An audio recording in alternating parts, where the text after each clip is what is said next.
এখন আর আগের মতো চাইলেই মোবাইল কিনবেন আর বিক্রি করবেন এমনটা করবেন না। নতুন আর পুরাতন মোবাইল কেনার আগে যেটা করবেন সেটা হচ্ছে মোবাইলের স্ট্যাটাস চেক করবেন। মোবাইল সরকারি ডাটাবেজে নিবন্ধিত কিনা, নিবন্ধিত না হলে টাকা দিয়ে ফোন কিনে খুব বেশি লসে পড়বেন। যাচাই করার জন্য মোবাইলটা হাতে নেবেন।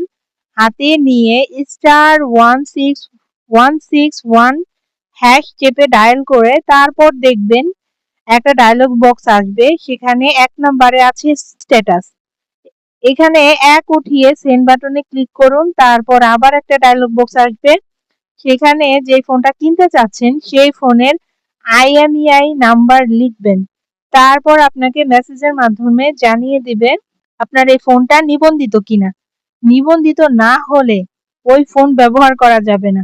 নিবন্ধন প্রক্রিয়া সম্পূর্ণ করতে হবে, তারপর ওই ফোনটা ব্যবহার করা যাবে। ভিডিওটা অবশ্যই শেয়ার করে সবাইকে জানিয়ে দিন।